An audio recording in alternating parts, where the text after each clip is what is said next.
దేశ రక్షణ కోసం రేయింబవళ్లు దేశ సరిహద్దులో పనిచేసే సైనికులకు దేశ ప్రజలంతా అండగా ఉండాలని retired manager general Jyothula Venkata Prasad పేర్కొన్నారు. కాకినాడ శాంతినగర్ లో రామకృష్ణ పబ్లిక్ స్కూల్లో కార్గిల్ విజయ్ దివస్ కార్యక్రమం జరిగింది. కార్యక్రమానికి శ్రీ రామకృష్ణ సేవా సమితి అధ్యక్షులు విఎల్ గాంధీ అధ్యక్షత వహించగా retired manager general Jyothula Venkata Prasad ముఖ్య అతిథిగాను, నేవల్ ఆఫీసర్ కరిరాజు విశిష్ట అతిథిగా పాల్గొన్నారు.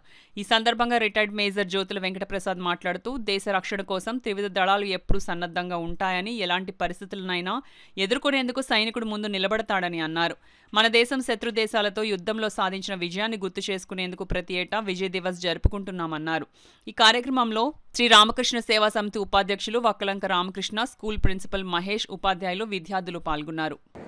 మన బాధ్యతల్ని మళ్ళీ మనం ఒకసారి గుర్తించుకుని ఆ విజయోత్సవ దిశగా మనం ప్రయాణించాలని చెప్పి ఇలాంటి సెలబ్రేషన్స్లో మనం ఒకసారి పునరాలోచించి ఆ దృక్పథంతో మనం ముందుకు నడవాలని ఇలాంటివి మనం సెలబ్రేట్ చేసుకుంటాం.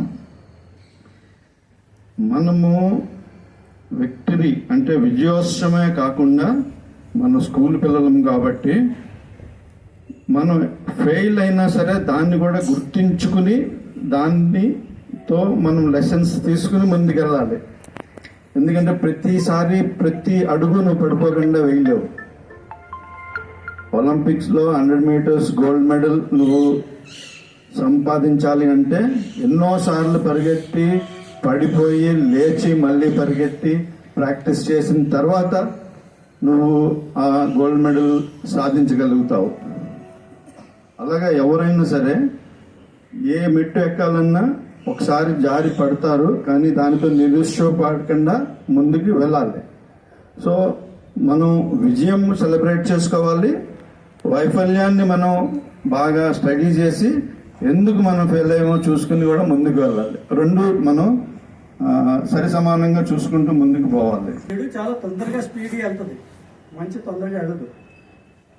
కానీ నెమ్మదిగా పాకిస్తాన్ నుంచి కాశ్మీర్లో కొంతమంది చొరపడటం, ఇక్కడ అల్లర్లు చేయటం, మొత్తానికి యుద్ధం కింద మారింది. మెయిన్ అల్లరించి మే టు జూలై వరకు జరిగింది యుద్ధం. దానిలో నియర్లీ మన దేశం కోసం పోరాడేటటువంటి మహానుభావులు ఎవరైతే ఈరోజు మన ఇక్కడ ఉంటారు, ముఖ్య కారణం ఎవరు సోల్జర్స్, జవాన్. దాని ఇక్కడ నిలబడలేము. అలాంటి సైనికులు తమ ప్రాణాన్ని కూడా పణంగా పెట్టి తమ కుటుంబీకులు కూడా వారిని మనకు త్యాగం చేసి వారు మన గురించి అక్కడ ఉండటం వల్ల మనం ఈరోజు ప్రతి సైనికుడికి మనం ఇక్కడి నుంచి ప్రార్థించాలి.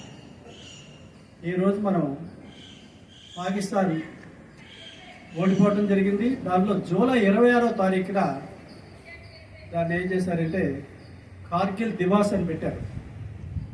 అందుకని ప్రతి సంవత్సరం మనం జ్ఞాపకం చేసుకోవడానికి చేశాం. మీరు కూడా ఒక్కసారి ఆలోచించండి.